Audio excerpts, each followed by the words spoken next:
Welcome back, everyone, to the Student Voice Podcast. My name is Charity Blackwell, and I'm super excited to be your host for this evening's discussion. I'm with some amazing individuals here that are going to be getting into some really important and meaningful topics. And this podcast is brought to you by the I Succeed Academic Coaching Program, which is a program that provides academic and career coaching, access to tutoring, and other academic support opportunities.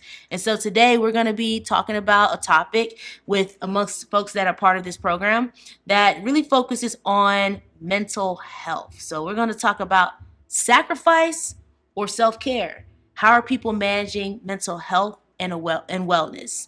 And before we get into it, I want to introduce the folks that are going to be part of this conversation. So we're just going to go around, tell me your name, where you're from, and how long you've been with the program. Greetings all. I'm Evelyn. I've been part of the program for 1 year and I'm a Washingtonian. Hey. Hello everyone. My name is Juliana Adewumi. I've been with the program for like 1.5 years. I'm from Nigeria. Hi everyone, my name is Iris Thompson-Pelham and I've been with the program since it started and I'm from Sierra Leone, West Africa. Hi, I'm DJ. I've been with the program for a year, and I live most of my life in DC. All right.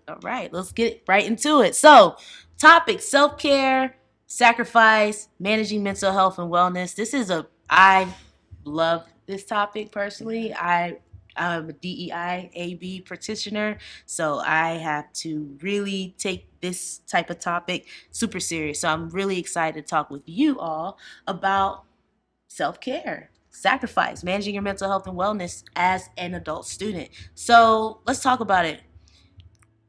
First of all, let's just ask, what does self-care look like to each and every one of you? And there's no right or wrong answer, but what does self-care, self-wellness, mental health and wellness look like to you personally? Going to sleep when you're tired. Listening to your body. Yeah. So for me personally, it means like when I look at, I'm like, this is a moment I need to take for myself, take a break, ignore everybody around me. Even if it means saying I'm selfish, which I agree with you, but I just need that space for myself to take a better care of myself. So this topic means a lot to me because I don't have enough hands to describe all the people who I lost in life who was under the age of 45. And all of it happened because it's either impacted from your mental health and how mental health not prioritizing yourself led on to stress, led on to other health related conditions. So prioritizing yourself at all means. Mm-hmm. And that, yep. Someone, yeah. If you don't take care of yourself, how are you going to take care of others? So me first, take care of my body to have the strength mentally, physically to be able to take care of somebody. So self-care is very important to me. Okay. That's true. Like, how can you fill other people's cups if your cup's not full? Yeah. I like to always remind myself that when I'm feeling down, I'm just like, am I really showing up today? Because I'm feeling a little empty. And what do I need to do now to fill that back up? So let's talk a little bit more about this. So with self-care and like going off of that topic, and you're all part of a program. You have busy lives, and I know especially in the BIPOC community, Black community, I know I grew up where like mental health, we just didn't even talk about it. There was no such thing. It was just like grind, grind, grind, grind, grind, grind, grind. I never saw my parents take a break. That was how I was raised. And so now this whole concept of self-care, um, therapy, mental well-being is almost like I'm learning something new as an adult, where as I'm looking at kids, this is something that they're being taught now in school. And so still now, even though this is something that is becoming more aware to me, I'm still finding it hard to prioritize it. So my question is, how can people be proactive versus reactive when it comes to mental health and mental wellness? So I think DJ mentioned it. Listen to your body. Listen, your body is your first indicator. And sometimes we just ignore the signs because we always in the culture, get in our bag culture, that we have to take a pause from is guess. We have to take a pause and listen to yourself. Listen. And have that moment where you just by yourself. And it's okay to be by yourself. You connect to yourself. And having those open dialogues like we're having right now. And saying it's okay to ask for help. It's okay to not be okay. Yeah, it's okay not to be okay. It's okay to be sad. Yeah, it's okay to feel it. Yeah. What else? Anyone else want to touch on it? So from what she just said, when I look at it, most of the time we focus more on the short-term goal when you think about the reactive area. Because people are like, oh, I'm just scared about what's going to happen for now. I don't care about tomorrow. I just want to do this now. That's what affects us, because it's like something is so small that we could just tackle it at that particular moment and prevent it from going further. So it's like, oh no, I will leave it tomorrow. So by the time you know, it's all piled up. And by that time, it's like, oh my, you are overwhelmed, you are stressed out, you are like, oh my, you are burning yourself. And before you know it, you start thinking suicide. Before you know it, you start doing it. Before you know it, you start taking drugs. Before you know it, you are off the chain. It's like you are going down. Yeah. And then if you have nobody around you to pick it up, that's it. So in a way, we have to like pay attention, and also we have to pay attention to the people around us, because sometimes I will be burnt out. I won't even be aware of it. But you who is close to me can pick it up. Say, hey, you burn out. You need to rest.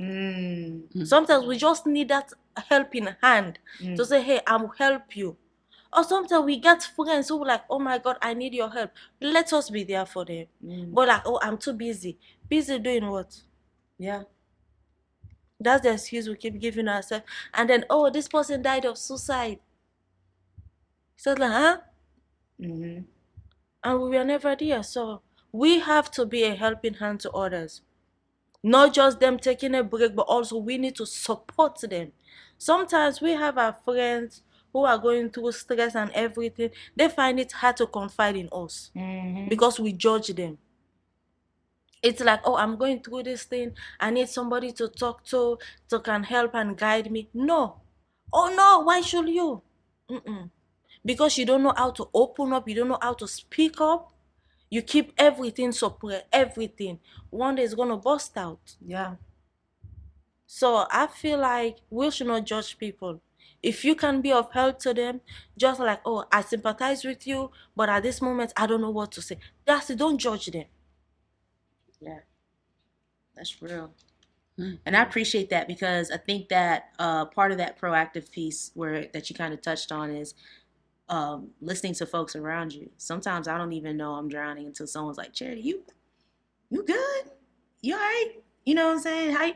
And it's mostly the people that are closest to you. Like, I live with my sister, and she picks up on little things, little signs that I'm just not okay. And really also listening to your body is huge. How many times have we know we need to sit down, and we tell ourselves to push through. And I think coming out of, I won't say the pandemic, because the vid is still out here, but coming out of lockdown, we were forced for years to actually sit down. And at first I was so uncomfortable, but I remember when they're like, we gotta go back to work, I'm like, what?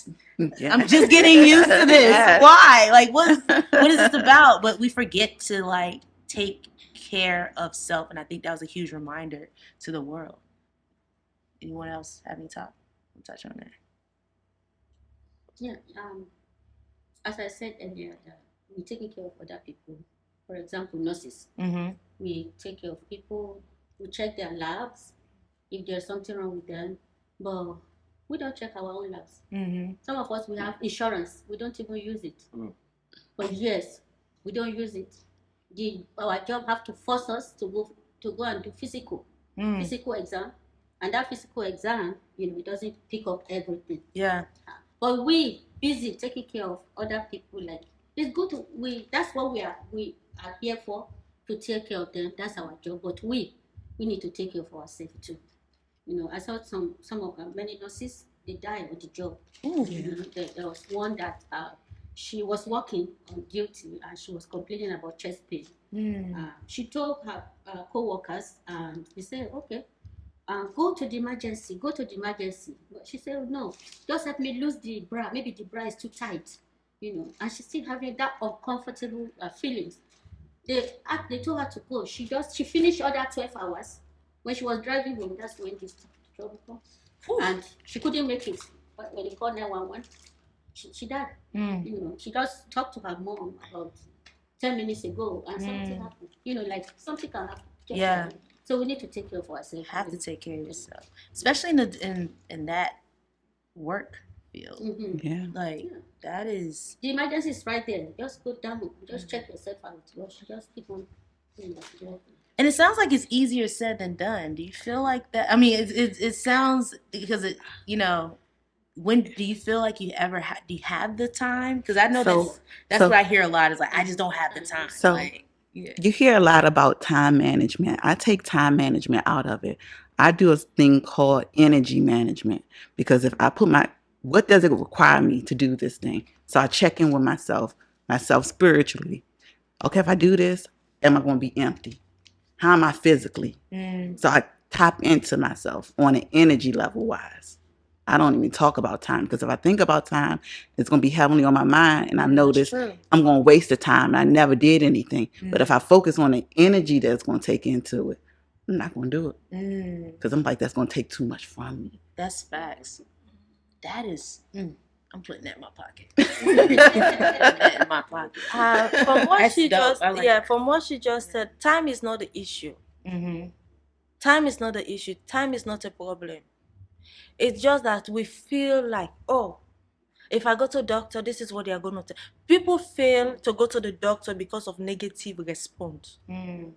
Because when you go to the doctor, say, oh no, you have hypertension. Oh no, you have this. So you're like, why should I go to the doctor? So we use that as an excuse not to go. We use that as an excuse not to go. But really, time is not, because my health is my top priority. Yeah. For the month, I have 3 doctor appointments. I said, listen, I have insurance. I'm going to the doctor. Because if I can do what I'm supposed to do, those who look up to me are not going to be able to get it done. So time is not the problem. We are the problem. We are the problem. We definitely are the problem. I want to hear. Is there anything else you want to add to that, DJ? Because I haven't heard from you both. I think a lot of men, especially, they don't go to the doctor until they have a heart attack. Do you go? I go. Yeah, I go doctor quarterly. I get blood work quarterly. Yes. Yeah. Because my family history. So I know I was already set up for metabolic syndrome. So so I get blood work done all the time. And you made a valid point because my ex-fiance, he passed away holding my hand at 40 because of a heart attack because of stress and not taking care of himself. Yeah, so you're right. We just wait, men wait to the very end. So I'm saying, like, health. I remember my pops. My mom had to drag him to the doctor. And it's interesting because I love these type of conversations. I feel like we could talk for like another hour about this, legit. But it's important to have these conversations, especially amongst our people, because health and wellness, mental health is not taboo. Going to the doctor is not going to not going to the doctor is not going to push your issues away. We have to address everything head on. I think the more that we have these open conversations and we're able to really be transparent about how we're feeling, how the world is affecting us, how the stress is weighing in on our bodies and weighing in on our minds, our mental capacity, the more that people, I keep going back to the kids, these younger folks that are coming up can understand that, it's okay to feel how you feel and that there's tools and resources out there and practices to make that, not, I don't want to say better, but manageable. right? Yeah. So I just want to thank y'all all for being here, especially the ones that came back, and our newcomer DJ coming in here and doing their thing. Again, maybe we'll have a part 2 of this conversation because I didn't even get to ask my questions. But thank you so much for tuning in, and we will see you again for part 2 in the future. Thank y'all so much. Thank you. All right.